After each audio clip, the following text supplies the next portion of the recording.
What's up, YouTube? Got me a Bible.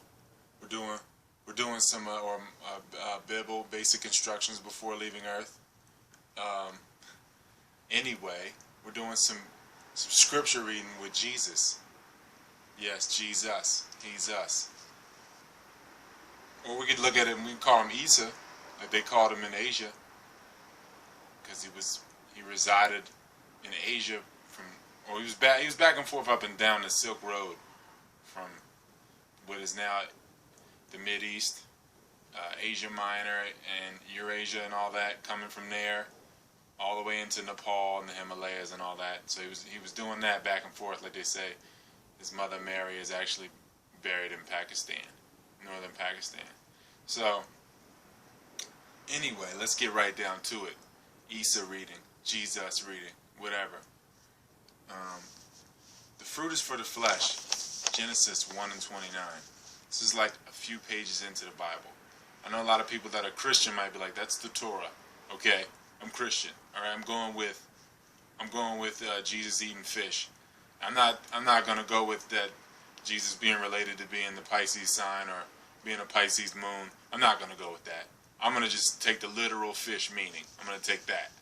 I'm gonna go with that, even though the guy was living on the Silk Road from like 12 to 30, where fish would be a little more scarce than other things. Anything in general is pretty scarce, honestly, in that part of the world. It's not really a good environment for people in general. I know people say things have shifted, but look at that place. The place is freaking barren. You ever been to the Middle East? I've been there. I've been all over. I've been to Palestine. I've been to Israel.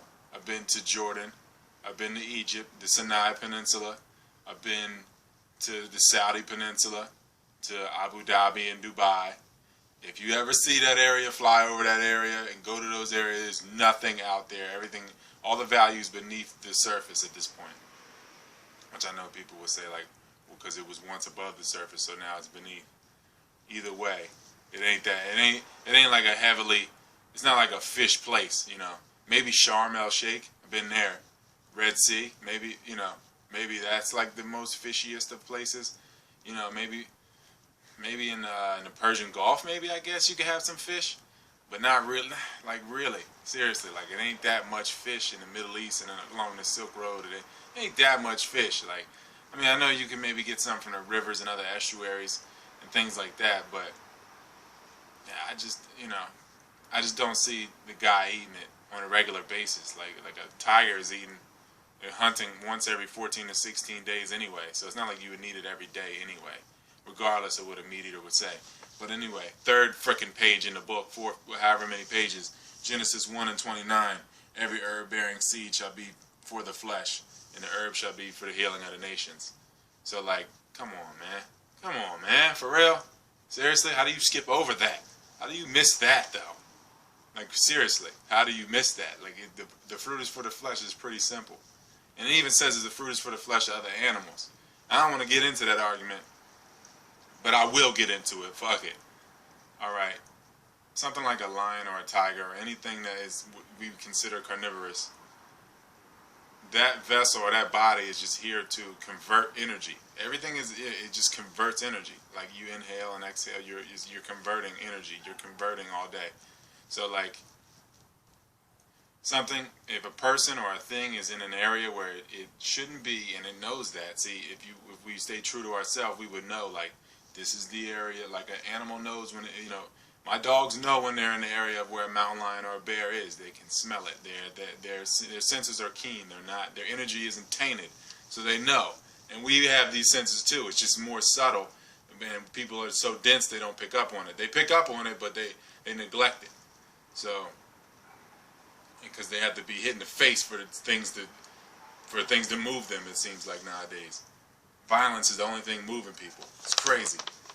So, you have animals that are basically here to convert things, like an elephant that eats the grass of the Serengeti plain, converts it into its dung, and then the dung goes back into the soil, and it's the circle of life. It's just like an animal eats something, a body of energy, regardless of what it is, and converts it into something that would better assimilate and quickly assimilate into the ground so it can come back to life, which would be its feces, whatever the case may be.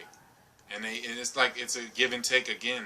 If the sick and elderly are in the of the gazelles, of everybody on gazelle mode, is if they're the ones being eaten, that's doing the pack a favor. That's doing the herd a favor.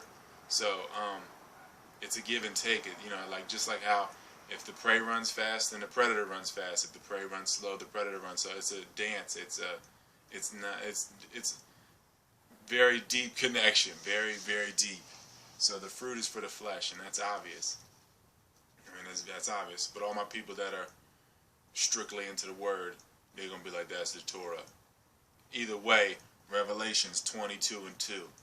The herbs are for the healing of the nation. So if you get sick, don't get no amoxicillin, none of that. You give what God, or whatever you want to call Ged, God, self, whatever you want to call this thing, this prime creator.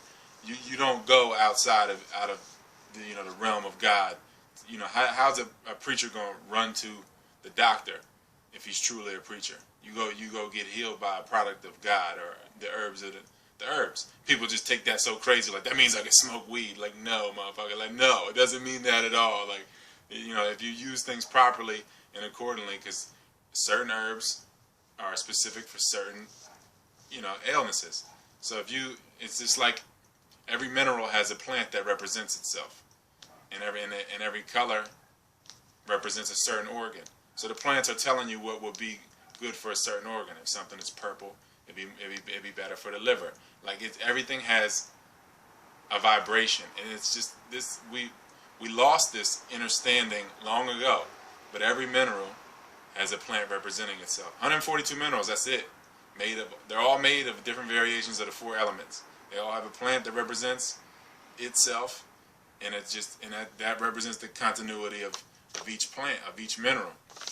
And if there's only 102 minerals of the body, a hormone or an enzyme, what you want to call a protein, which is basically carbon molecules in a given arrangement, or whatever you want to call these things. Give you another example. So I said hormones, enzymes, vital minerals, also known as vitamins. All these things are actions of the minerals, and then they isolate the action and they call it a different thing. Like, oh, that's vitamin B12. Like, it's an action of the mineral.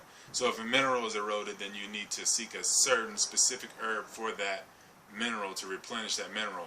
Like if a diminished mineral in the body, the body will express a certain sickness. Lacking calcium, it could be rickets, it could be osteoporosis, it could be whatever the case. Lacking iron, could be anemia, could be sickle cell, different things of that nature, whatever. It just represents itself in the body. So let's move on. That's 8 minutes. It's a little too much. I'm going to go on to the next one.